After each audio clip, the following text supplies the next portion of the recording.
I was gone for just 72 hours. That was all it took for them to change the locks and wipe my name from the deed. My son sent a cold text telling me to check into a nursing home for my own safety. He thinks I am frail. He does not know I held on to a notarized copy of the truth. When I unlock that door, he is the one who will be screaming.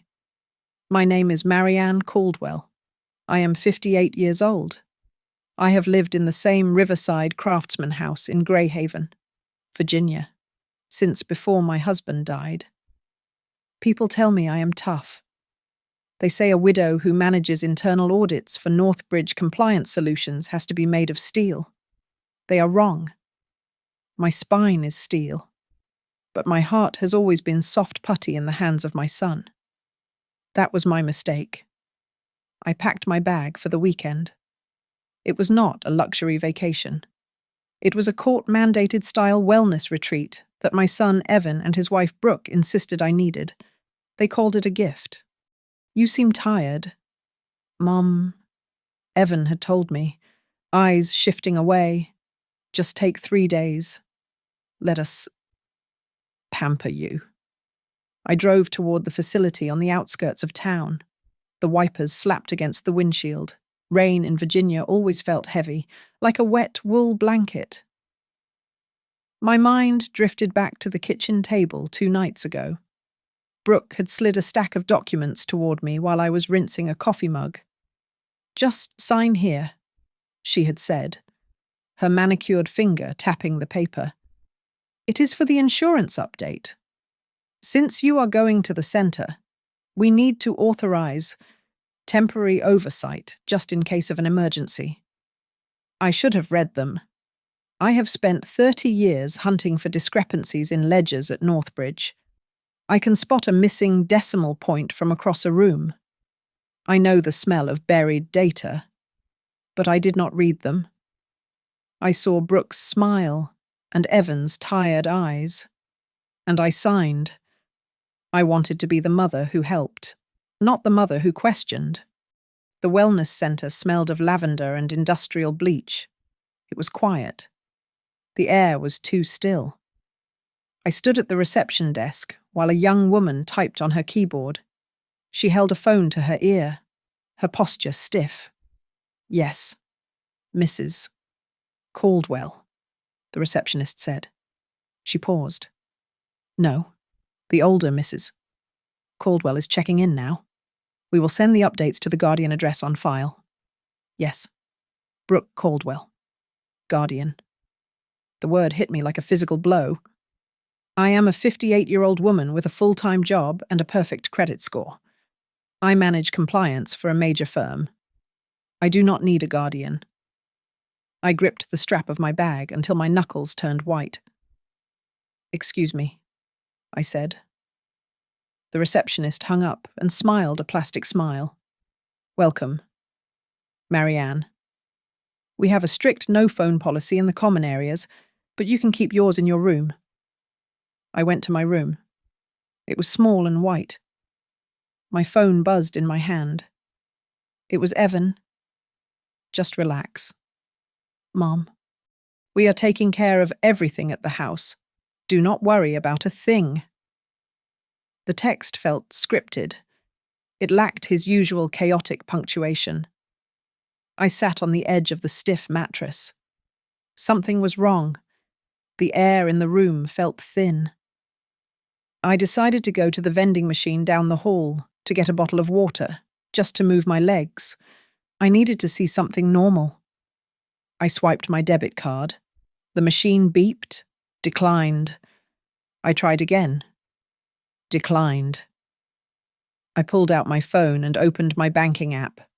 A red banner flashed across the top of the screen. Account temporarily locked. Unusual activity detected. My heart began to hammer against my ribs. I tried to call the bank, but the signal in the building was weak. I walked back to the window of my room, holding the phone up to the glass. Then the email notification slid down from the top of the screen. It was not from the bank. It was an automated receipt from Greyhaven Title Services. Dear customer, this email confirms that the deed transfer for 420 River Road has been successfully recorded. Thank you for your business. I stared at the screen. The room spun. That was my address. That was my house. I was not even dead yet, and they had just sold the roof over my head while I was sitting in a wellness center 30 miles away. I looked at the time. I had been checked in for less than 2 hours. You didn't. I whispered to the empty room. You wouldn't. But they had. And they thought I was locked away safely where I could do nothing about it. I sat on the edge of the stiff hospital-style bed and stared at the rain streaking the window. My phone felt heavy in my hand, a black brick containing the evidence of my erasure. I closed my eyes and saw Evan at 7 years old, scraping his knee on the driveway of the house he had just sold out from under me. I remembered the smell of antiseptic in the waiting room when my husband died, leaving me with a mortgage, a grieving boy, and a terrifying silence. I had filled that silence with work. I worked double shifts at Northbridge to make sure Evan never felt the lack of a father's paycheck. I put family above oxygen, but family changes, or perhaps it curdles. The shift was subtle at first, beginning right after Evan married Brooke, the Sunday dinners, which had been a non-negotiable ritual for a decade, began to thin out. First, they were busy. Then, they were tired. Then, the excuses stopped coming altogether. Mum, you are being dramatic. Evan had said once when I asked why they had stopped visiting. We have our own lives. I had swallowed the hurt then. I swallowed it when I wrote a check for $3,000 to clear their credit card debt. I swallowed it again when I handed Brooke $5,000 in cash for her boutique candle startup, a business that evaporated in 6 months. I never asked for a promissory note. Mothers do not ask for receipts. Then came the exclusions. Last year, Brooke's son from a previous relationship turned 10. I had bought him a Lego set. I waited for the invitation. It never came. 2 days later, I saw the photos on social media. A backyard full of people, balloons, and a hired clown. When I called, Brooke's voice was light, airy, and entirely fake. Oh, Marianne, we just thought... Well, it was a loud party. We thought the noise would give you a headache. They were erasing me long before they erased my name from the deed. Brooke hated my house. She never said it outright, but she said it in the way she wrinkled her nose when she walked through the front door. It is just so much maintenance, she would say, running a finger along the oak banister I polished every week. Honestly, Evan, I do not know how your mother manages. It makes us look bad, letting her live in this drafty old place. People talk. Evan used to defend me, but over the last year, he had become a hollow echo of his wife. He stopped looking me in the eye. He started speaking in phrases that sounded rehearsed, like lines from a brochure. It is about quality of life, Mom, he would say, staring at his shoes. We just want what is best for you, best for me. My mind snapped back to the kitchen table 48 hours ago. I could feel the ghost of the pen in my hand. I could smell Brooke's expensive vanilla perfume as she leaned over my shoulder. It is just a standard form. Marianne, she had said. Her voice had been soothing, a lullaby designed to disarm. Since you are going to the wellness center, the insurance company needs a temporary authorization, just in case you fall or get sick. We just want to be able to help. She had guided my hand to the signature line. She had smiled, that wide, benevolent smile that did not reach her eyes. "Trust us," she had whispered. "We are family." I looked down at my hands. They were trembling, not from age, but from a rage so cold it felt like ice in my veins. They thought I was a confused old woman. They thought they could use the legal system to tidy me away into a nursing home and liquidate my life to fund their lifestyle. I stood up and walked to the mirror. I smoothed my blouse. They had used the law to push me into a corner. They had forgotten that I spent my days analyzing compliance regulations and hunting down fraud. If they wanted to play a game of legal chess, they had severely underestimated their opponent. I was not going to cry. I was going to turn on the lights. I checked myself out of the wellness center against medical advice. The taxi ride back to Greyhaven cost me $80, but I would have paid every cent in my savings account just to see my front door. When the taxi pulled up to the curb, the rain had stopped, leaving the streets slick and grey. I stared at my house. It looked the same, yet entirely different.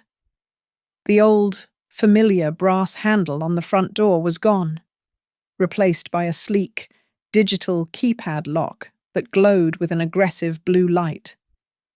A shiny new camera was mounted above the frame, its lens pointing directly at me like a mechanical eye. But it was the piece of paper taped to the glass that made my stomach turn over. Property under new ownership. Do not trespass. Violators will be prosecuted. I stepped out of the taxi. My legs felt heavy. Before I could even reach the walkway, the front door opened. It was not a stranger. It was Evan.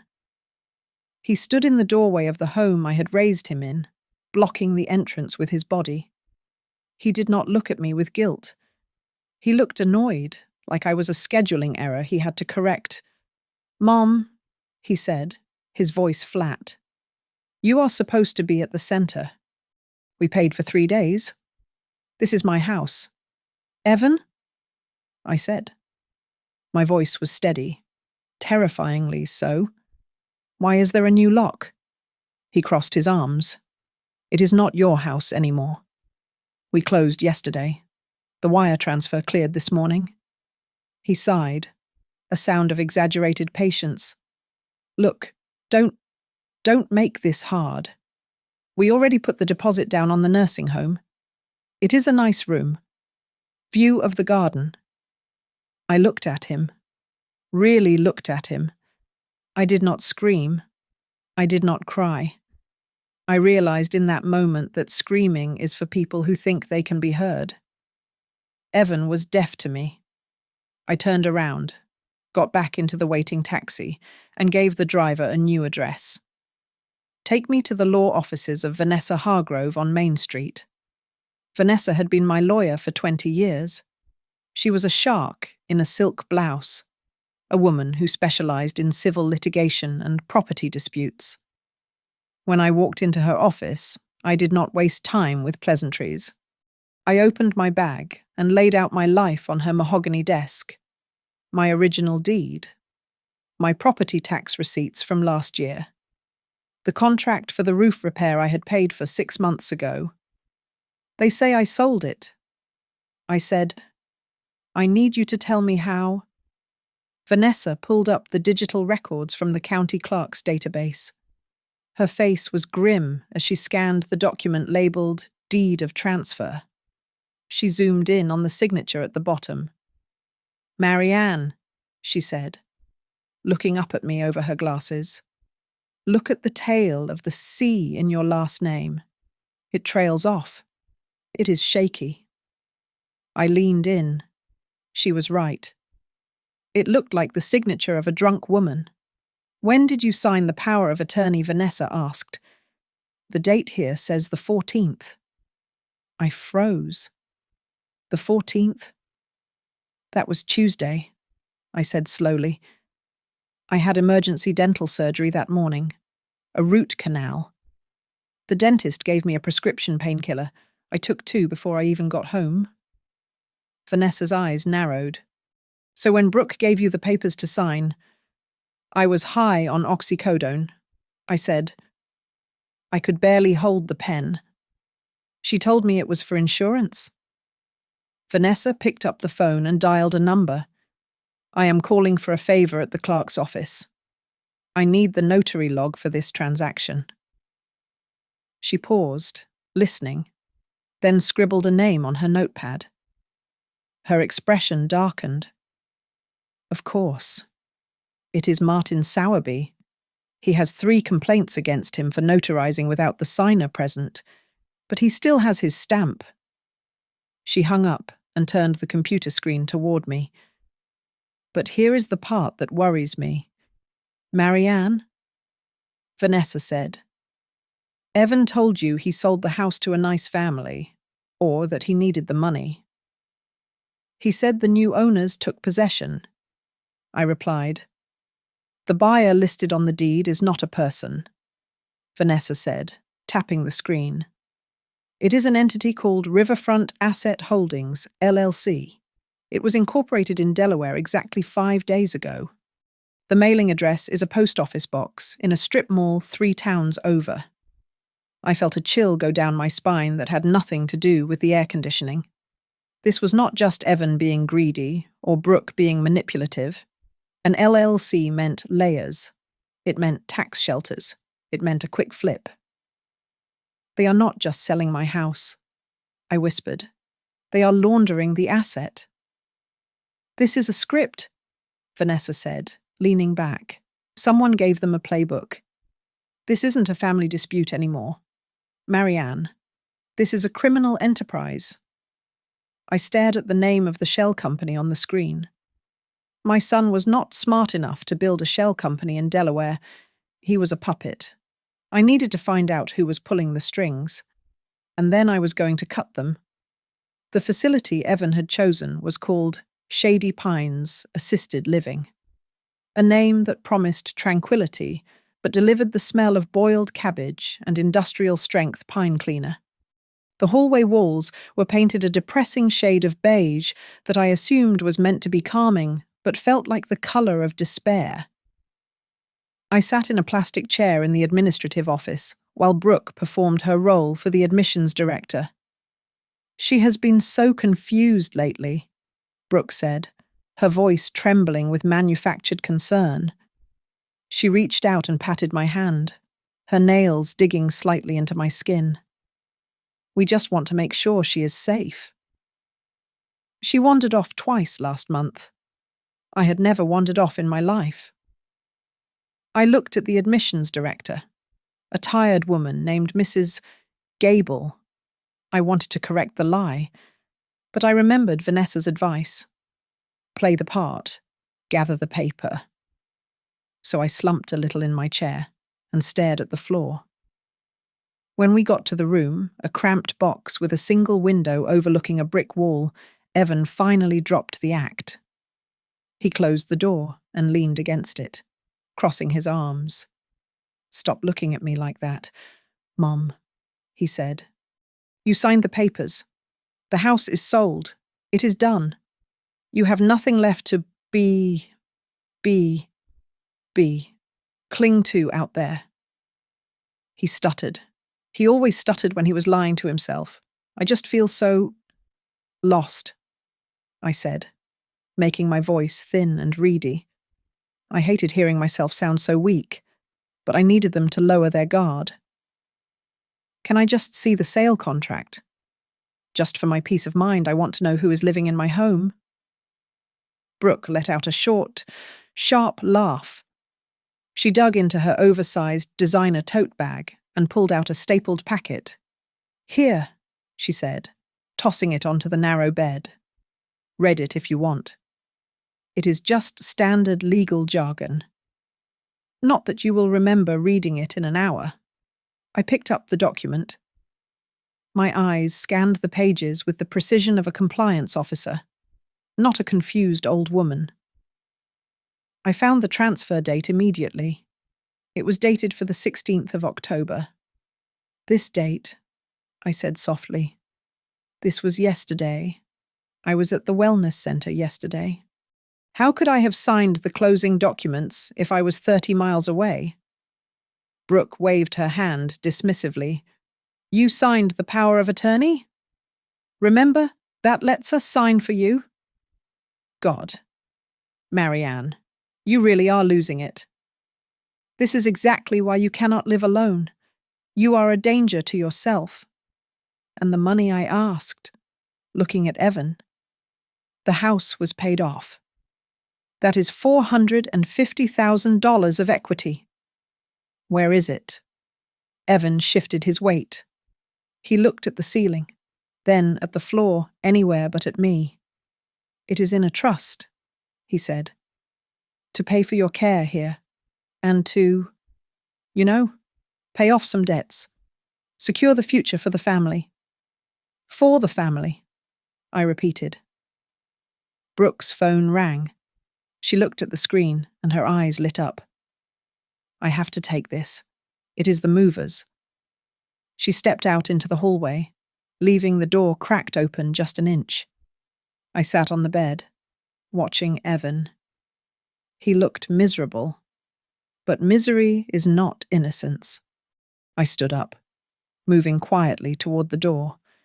I needed to hear who the movers really were. I pressed my ear to the crack. Brooke's voice had changed. The sugary concern was gone, replaced by a hard, business-like tone. Yes. We are dropping her off now, Brooke said. The wire hit the account an hour ago. Listen, as soon as we leave here, I need you to transfer the funds to the offshore account we discussed. Yes. We will drain the main account before the weekend is over. She will be stuck in here with zero assets. My blood ran cold. This was not just theft. This was an annihilation. I backed away from the door before she could turn around. I sat back down on the bed just as Brooke walked back in, sliding her phone into her pocket. She smiled at me, a predator looking at wounded prey. All sorted, she chirped. Everything is going to be fine. I looked at Evan. He was my son. I had carried him, fed him, and held him when he cried over a broken toy. I had always thought he was just weak, a man led astray by a strong-willed wife. But he was standing right there. He knew.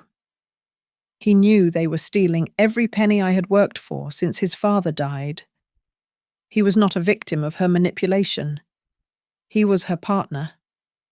Yes, I said. And for the first time that day, my voice did not waver. Everything is going to be exactly as it should be.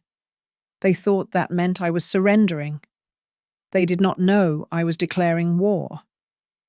Vanessa Hargrove did not believe in shouting matches. She believed in paper trails. We sat in her conference room, the blinds drawn against the afternoon sun, and mapped out a war that would be fought not with fists, but with filings. We need a 3-layer strategy. Marianne, Vanessa said, tapping her pen against the legal pad. First, we stop the bleeding. Second, we gather the ammunition. And third, we wait until they are too comfortable to notice the knife coming down. I nodded.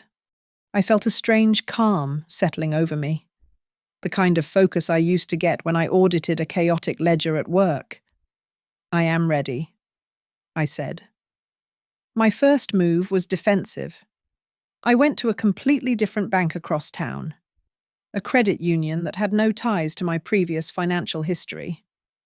I opened a new checking account and transferred my pension payments and the meager savings I had left in my personal emergency fund.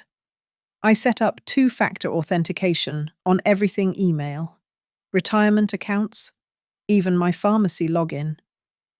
I bought a burner phone and began logging every interaction I had with Evan and Brooke. While I locked down my perimeter, Vanessa went on the offensive. She drafted a litigation hold letter to Greyhaven Title Services. It was a terrifying document. It demanded the immediate preservation of all surveillance footage, server logs, internal emails, and notary journals. It was a legal warning shot that said delete nothing, or you go to jail. This will make them sweat, Vanessa said as she signed the letter with a flourish. If they try to purge the system now, it is spoliation of evidence. That is a felony. Next, I arranged a meeting with Mr. Henderson, the branch manager at my old bank. We met in his office with the glass door shut. I had known him for 15 years. He looked pale as he slid the transaction history across the desk. I assumed you authorized these, Mrs. Caldwell. Mr. Henderson stammered, wiping sweat from his forehead. They came through the app. The user had your password. I looked at the statement. While I was at the wellness center, 5 withdrawals of $900 each had been made from ATMs in casinos 2 hours away. I did not authorize these, I said quietly. But thank you for the record. But the real blow came when Vanessa ran a fresh credit report. We were looking for unauthorized loans, but we found something far more insidious. Look at this, Vanessa said, pointing to a section under new revolving credit. Brooke had been busy. 3 new credit cards had been opened in my name in the last 48 hours. But the billing address was not my house on River Road. It was a post office box in a town called Occoquan. She is not just stealing your liquid cash, Vanessa said, her voice dropping to a dangerous whisper. She is maxing out your credit line to fund her lifestyle before you even know you are broke. This is identity theft. Marianne, federal level. Do we call the police? I asked. Not yet, Vanessa replied. She pulled out a fresh file folder. I am filing an ex parte motion for a temporary restraining order to freeze the proceeds from the house sale and prevent the LLC from flipping the property to a third party. We catch the money before it leaves the country. I left her office as the sun was setting. I did not go back to the nursing home. I did not call Evan to scream at him for letting his wife turn me into a credit mule. I let them believe I was defeated. I let them believe I was sitting in that beige room at Shady Pines, crying over lost photos. Silence is a heavy weapon if you know how to hold it. I took a cab to a small efficiency apartment I had rented by the harbour, paying cash for the week. It was damp and smelled of salt and diesel fuel, but it was mine. I sat by the window and watched the lights of the tugboats bobbing in the black water. I had lost my home. I had lost my son. But as I touched the folder of evidence on the table next to me, I knew I had not lost the war. I do not need to scream. I whispered to the dark water. I just need the right paper. It started with a notification on my burner phone. Vanessa had set up alerts for any public mentions of my name, but Brooke was smarter than that. She did not name me directly. She just posted a long, tearful status update on her social media, accompanied by a black and white photo of her holding a stress ball. It is so hard when the people you love become toxic. She wrote, dealing with memory loss and aggression in the elderly is a burden I would not wish on anyone. We try so hard to protect them, but sometimes they just want to cling to material things instead of family. Pray for us as we navigate this transition. The comments were pouring in. You are a saint. Brooke, ignore the haters. Sending love. I stared at the screen, my finger hovering over the reply button. I wanted to scream that she was a liar. I wanted to post the deed fraud evidence right there in the comments section. Do not do it, Vanessa said, taking the phone from my hand. Silence is not weakness right now, Marianne. Silence is a weapon. Let them think they control the narrative. When we drop the truth, the backlash will be twice as hard. So I stayed silent. 2 hours later, my phone rang. It was Evan. I let it ring 4 times before picking up. Mom. His voice was soft, practically dripping with that fake sympathy he had perfected over the last month. I saw you left the facility. Mom, you are scaring us. You signed the papers. It is done. Please don't. Don't make this a police matter. I looked at the water outside my window. Send everything through the lawyer, I said. Lawyer Evans' voice cracked. Mom, come on. We are family. You do not have money for a lawyer. You are confused. I said send everything through the lawyer, I repeated, and I hung up. Vanessa walked in from her office, holding a fresh stack of printouts. She looked like a hunter who had just found a blood trail. I found the money behind Riverfront Asset Holdings, she said. The LLC is registered to a man named Marcus Vane. He is a local flipper. He buys distressed properties from elderly people and sells them for double the price within a month. He has been sued 3 times for predatory lending, but he always settles out of court. And how did he find my house? I asked. He didn't, Vanessa said, dropping a piece of paper on the table. Look at the notary again, Martin Sowerby. I dug into his social media. Look who is in his profile picture from 5 years ago. I looked at the grainy photo. It was a barbecue. And there, standing next to the man holding the beer, was a woman I recognized instantly. That is Brooke's Aunt Linda, I said, my stomach twisting. Exactly. Vanessa said, the notary is not impartial. He is a family friend. They kept that relationship off the disclosure forms. That is fraud, clear as day. My phone buzzed again. It was not Evan this time. It was a number I did not recognize. If you want to know who is really pulling the strings, meet me at the Dockside Diner at 7 in the evening. Come alone? I showed the text to Vanessa. She frowned. It could be a trap, or it could be the loose thread that unravels the whole sweater. I said, I am going. The Dockside Diner was a greasy spoon near the wharf, smelling of fried onions and old coffee. I sat in a booth in the back, watching the door. At exactly 7 o'clock, a young man in a hooded sweatshirt walked in. He looked nervous. He kept checking over his shoulder. It was the kid I had seen working the front desk at Greyhaven Title Services a year ago. He slid into the booth opposite me and didn't make eye contact. I got fired yesterday, he said quickly. They said it was restructuring. But I know it is because I asked about the log files on your property. What about them? I asked. He pulled a folded piece of paper from his pocket and slid it across the sticky table. The signature on the electronic deed, he whispered. It wasn't signed with a stylus.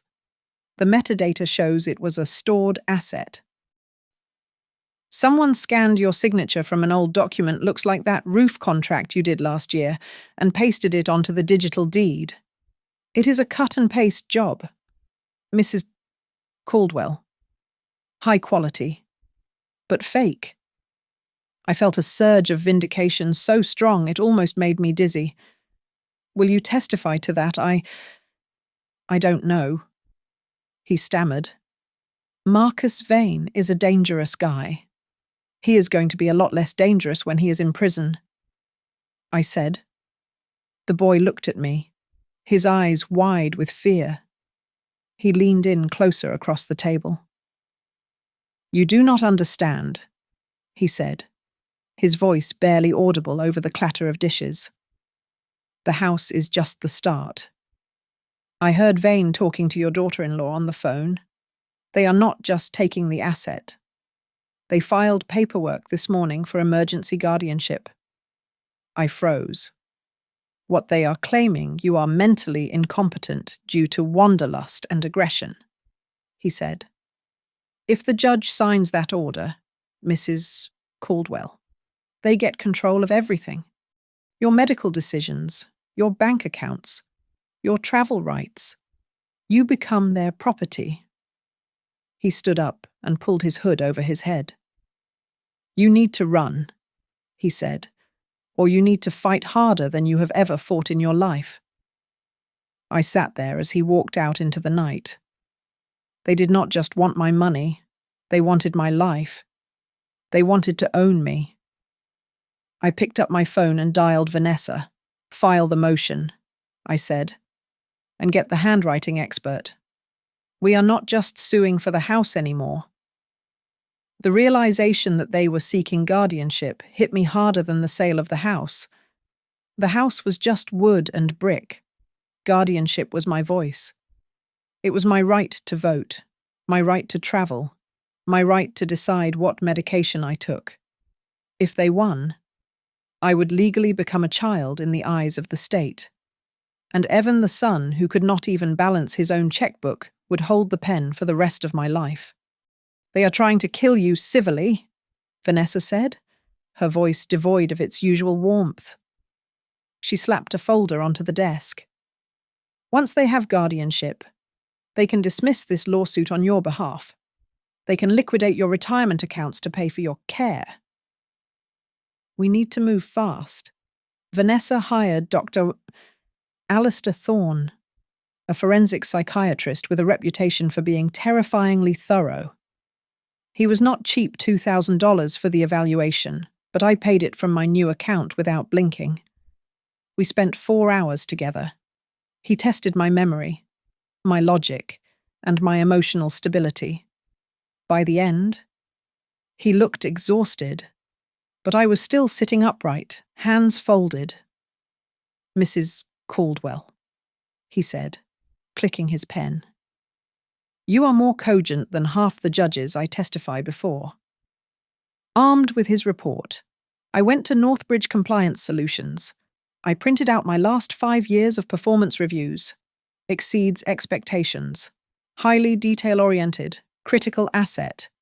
I gathered my medical records from my actual primary care physician, proving I had no history of cognitive decline. I was building a paper fortress around my sanity. Then came the filing. Vanessa obtained a copy of the emergency petition Evan and Brooke had submitted to the court. It relied entirely on an affidavit signed by a Dr. Lawrence Kendall. I know this name, I said, squinting at the signature. He is a dermatologist? He goes to the same country club as Brooke's father. He is diagnosing you with advanced dementia without ever having examined you, Vanessa said, her eyes cold. This is malpractice. 2 days later, the summons came. Adult Protective Services wanted to interview me. This was the first hurdle. If the APS caseworker felt I was at risk, the court would grant the emergency order. I walked into the government building wearing my best charcoal suit. I did not look like a grandmother who wandered off in the rain. I looked like the auditor who was about to shut down a corrupt department. Vanessa was right beside me. The caseworker, Mr. Harrison, was a weary man with coffee stains on his tie. He had clearly expected a confused, shouting elderly woman. Instead, he got me. Mr. Harrison, I said calmly. I manage compliance audits for Northbridge. Last week, I caught a rounding error of 0.04% in a ledger worth $12 million. Does that sound like the work of someone with cognitive impairment? I slid Dr. Thorne's report across the table. Then I slid the affidavit from Dr. Kendall next to it. And this doctor, I continued, tapping the paper. He treats acne. He has never been in the same room as me. Yet he swears I cannot tie my own shoes. Mr. Harrison picked up the papers. He frowned. He looked at his notes, then at the transcript of his call with Evan. Your son stated that you forgot who he was during a visit last month, Mr. Harrison said. My son, I said, keeping my voice level, sold my house while I was under anesthesia and transferred the money to a shell company.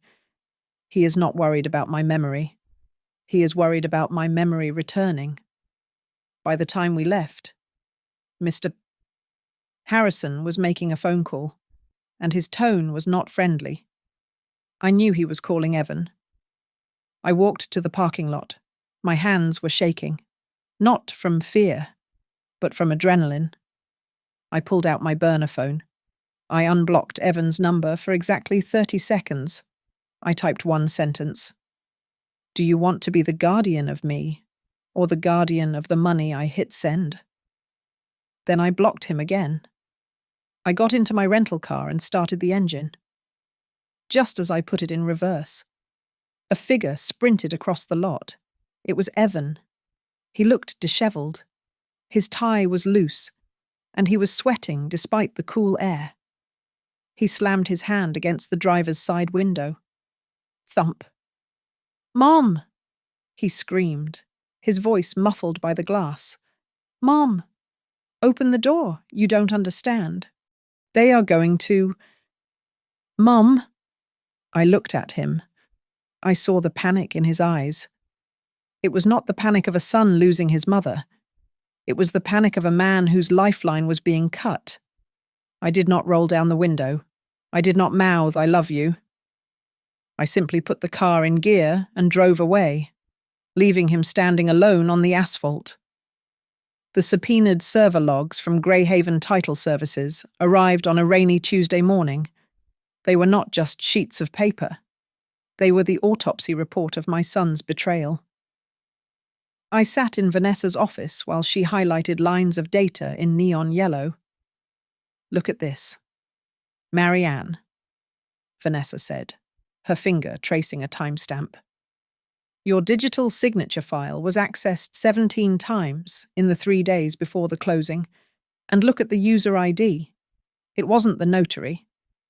It was an administrative login created 24 hours prior. I looked at the times. 2 in the morning, 4 in the morning, while I was sleeping in my own bed, oblivious. Someone was practicing how to steal my life. We did not stop there. The handwriting expert Vanessa hired, a man who had testified in federal forgery cases, laid his magnifying glass down on the blown-up image of the deed. It is a tracing, he said flatly. There is no variation in pen pressure. See here, the loop of the C is pixelated at the edges. Someone took a high-resolution scan of a previous signature, likely from an old tax return, and digitally grafted it onto this document. It is not a bad job, but under a microscope, it is a Frankenstein. But the technical evidence was nothing compared to the emotional smoking gun. Hidden deep within the internal emails we had seized was a message from Brooke's personal email address to the private account of the notary, Martin Sowerby. I read the words on the screen, and I felt the air leave my lungs. Don't worry about the old hag. She will not dare sue. She is too afraid of being alone. Just put her in the nursing home is the plan, and it is done. She will think she lost her mind, and we will handle the rest. I stared at the word hag. I had bought that woman her wedding dress. I had held her hand when she had a miscarriage. To her, I was just an obstacle to be bulldozed. We have them on fraud, Vanessa said, her eyes hard. We have them on conspiracy. I looked at the phone. I knew Evan was weak. I knew he was being driven by a woman who consumed people for fuel. But part of me, the part that remembered him as a toddler with a scraped knee, wanted to give him one last exit ramp. Reach out to his lawyer. I said, "Tell Evan Tell him if he returns the truth, just the truth. I will not destroy him. I will keep his name out of the criminal filing. Vanessa warned me it was a mistake, but she sent the offer. The response came 4 hours later. It was not an apology. It was a declaration of war. Evan and Brooke filed a supplementary affidavit with the court, claiming I had a history of violent outbursts and financial paranoia. They included a fabricated incident from 5 years ago, claiming I had thrown a vase at Evan. I sat in the silence of the office. The vase they mentioned, I had dropped it while dusting. Evan had helped me sweep up the shards. He had turned an accident into a weapon. He made his choice, I said. My voice was dead calm. Vanessa nodded and pulled up the forensic accounting report. Then let us look at the money. The $450,000 from the house sale hit the LLC account on Monday. On Tuesday, $300,000 was transferred to a business account for Luminous Scents, Brooke's defunct candle company. Then, over the last 3 days, they have made 20 withdrawals of $9,000 each. Structuring, I said. I knew the term from my compliance training. They are keeping the withdrawals under the $10,000 reporting limit to avoid flagging the IRS. Exactly, Vanessa said. They are washing your money in a laundromat made of scented wax.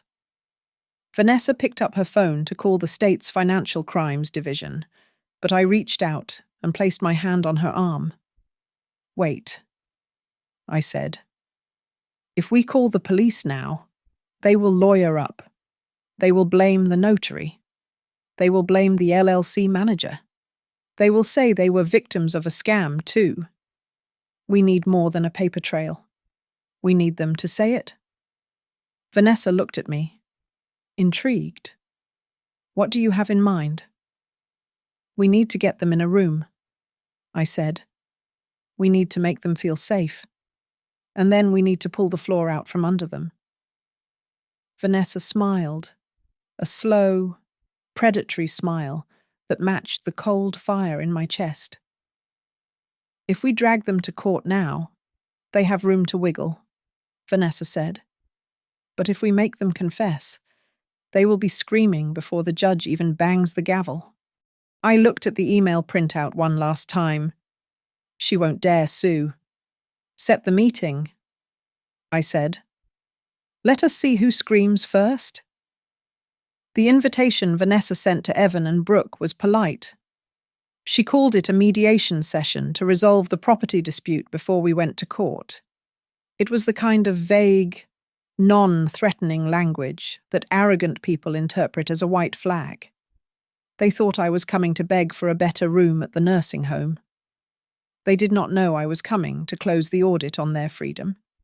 I dressed for the occasion not as a grandmother, but as the woman who had survived 30 years in corporate compliance. I wore my navy blue suit, the one I saved for board meetings, and pulled my hair back into a tight, severe bun. I did not wear jewelry. I walked into Vanessa's conference room carrying nothing but my silence. Evan was already there, slumped in a leather chair, picking at a loose thread on his cuff. Brooke sat next to him, upright and rigid, checking her reflection in her phone screen. Across from them sat a man in a cheap suit, the legal representative for Riverfront Asset Holdings, LLC. I sat down at the head of the table. I did not say hello. I did not look at Evan. I nodded to Vanessa. Let us begin, Vanessa said. She did not open with a speech. She opened with paper. She placed the first document on the polished mahogany table with a heavy slap. This, Vanessa said, her voice cool and professional, is the forensic analysis of the deed transfer. It confirms that the signature on the document is a digital forgery, traced from a tax return filed 3 years ago.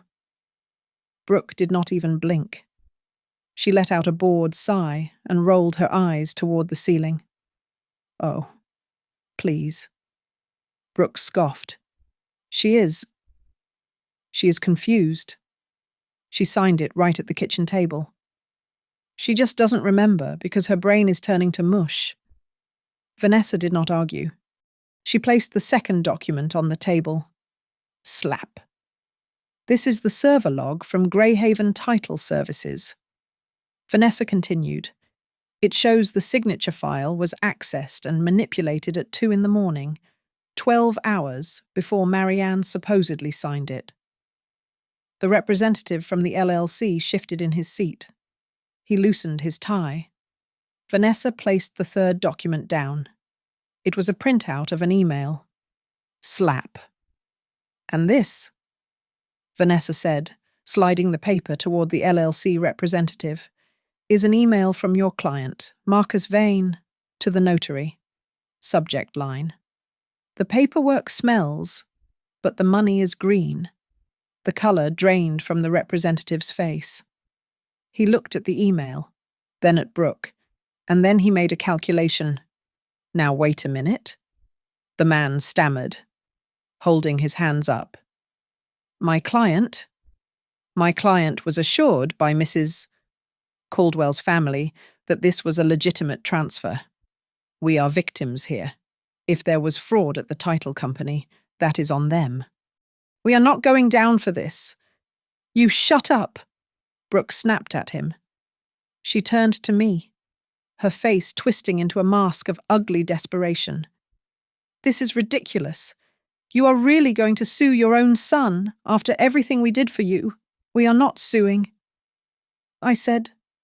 My voice was quiet, but it cut through the room like a razor. "We are presenting the bill." Vanessa pressed a button on her laptop. A recording began to play. It was clear, crisp, and undeniable. It was the voice of Brooke, recorded legally under Virginia's one-party consent law during my visit to the nursing home. "It's done. Get her committed. Then clean out the accounts." The translation followed in the sudden silence of the room, though Evan did not need it. He recognized his wife's voice immediately, the unmistakable tone of cold, calculated greed. "It is done. Push her into the facility. Then clean out the accounts." Evan went pale. He looked at the recording device. Then he turned his head slowly to look at Brooke. It was the look of a man waking up from a long, expensive coma. "You said," Evan whispered, his voice trembling. "You said the money was for her care. You said we were putting it in a trust." "Grow up," Evan Brooke hissed at him. "I did what had to be done. Do you think your mother's pathetic pension was going to pay for the life we deserve?" The room fell silent. The confession hung in the air, heavy and suffocating. I looked at my son. I did not see the man who had betrayed me. I saw the boy I had raised, the boy who was now drowning in the wreckage of his own weakness. "Evan?" I said softly. He looked at me, tears streaming down his face. "Do you remember the Toyota Corolla you learned to drive on?" I asked. "The blue one with the dent in the fender." He nodded, unable to speak. "I sold my diamond wedding ring to buy that car," I said, "because you wanted to take a girl to the prom, and I wanted you to feel proud. I sold the symbol of my marriage to give you dignity." I leaned forward, my eyes locking onto his. "And you sold my home to buy her scented candles."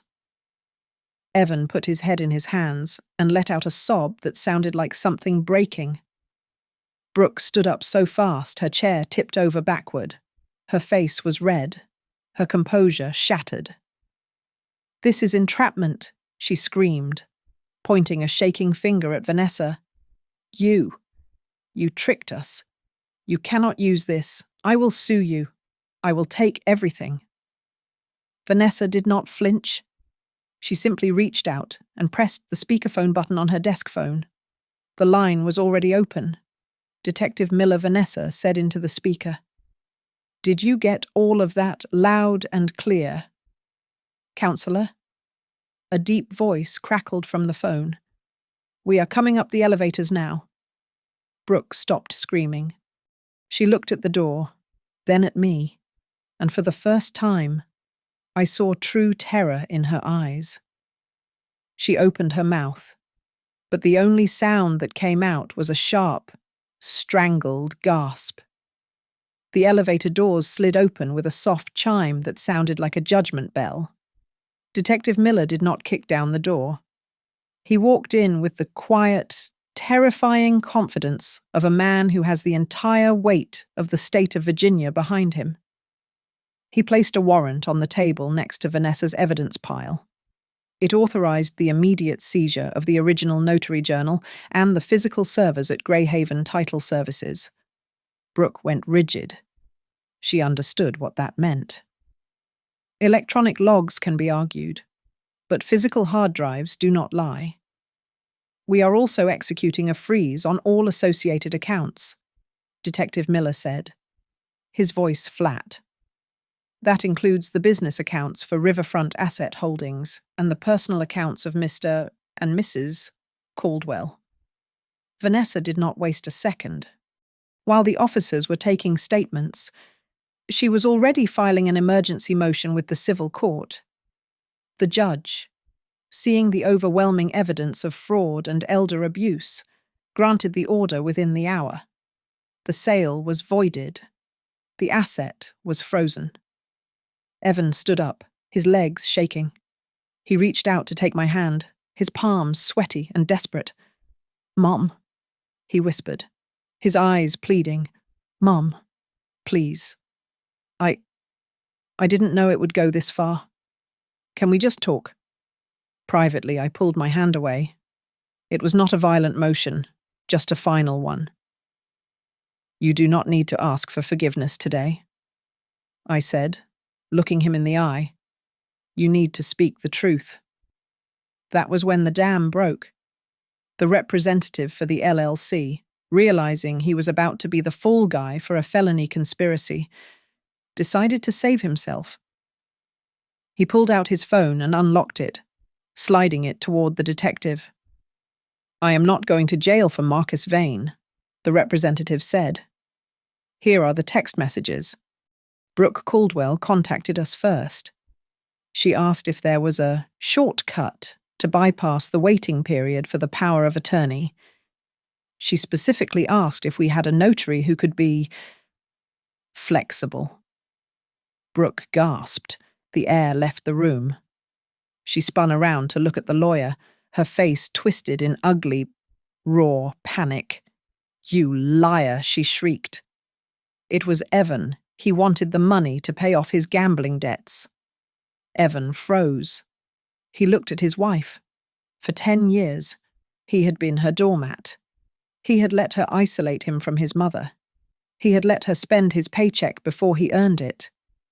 But hearing her blame him for a crime she engineered was the spark that finally lit the fuse. "Don't." Evan stammered, his face turning red. "Don't you dare." "He is a gambling addict," Brooke yelled at the detective. "I was just trying to save our family." "Stop lying," Evan screamed, his voice cracking.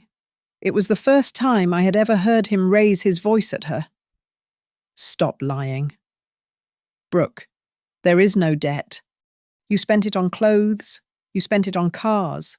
Don't call this a family anymore." The silence that followed was deafening. The court ruling came down swiftly over the next 48 hours. The deed transfer was annulled. The ownership of the house on River Road reverted entirely to me. The district attorney opened a formal investigation into notary fraud and the abuse of a power of attorney. But the moment that truly broke them did not happen in the courtroom. It happened in Vanessa's office when I signed the new paperwork. I did not just take the house back. I executed a new will and a revocable living trust. The house, the savings, The pension, I said as I signed the bottom line. It all goes into the trust. Evan is the beneficiary only if he enters a court-approved financial literacy program and remains debt-free for 5 years.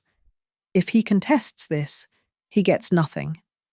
And Brooke, she gets 0. Not a cent. Not even if they stay married. I stood up and capped my pen. I drove to the house on River Road one last time. I stood on the sidewalk and looked at the new lock they had installed. It was just a building. It was wood and glass. It was no longer a home. I did not move back in.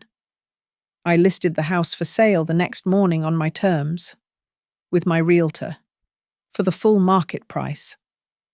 I took the proceeds and bought a small, 2-bedroom condo with a balcony overlooking the harbour. I bought furniture that I liked. I bought a coffee maker that was too expensive. The final scene of their collapse happened in the hallway of the courthouse 2 weeks later. The accounts had been drained of illegal funds and then frozen. Brooke was standing near the water fountain, holding a letter from the bank. "They cannot do this," she screamed, her voice echoing off the marble walls. "I have bills, I have a lease. How am I supposed to live?" She looked at me as I walked toward the exit. Her eyes were wild. "Marianne," she yelled, "you cannot leave us like this. We are destitute." Evan was standing a few feet away, leaning against the wall, his head in his hands. He did not look up. He knew there was nothing left to say. I adjusted my purse on my shoulder. I did not stop walking. I did not look back at the son who had sold me, or the daughter-in-law who had tried to erase me. I walked through the heavy glass doors and out into the bright, clean air of the afternoon. I do not avenge myself with poison or noise. I avenge myself with paper and by finally, truly, living my own life. Thank you so much for listening to my story. I would love to know where you folks are tuning in from today. So please drop your city or country in the comments below. It is always amazing to see how big our community is. If you enjoyed this story and want to hear more about how I stood my ground, please make sure to subscribe to the Grandma's Family Diary channel, hit that like button, and smash the hype button to help this video get recommended to more people who need to hear it. Stay strong, everyone.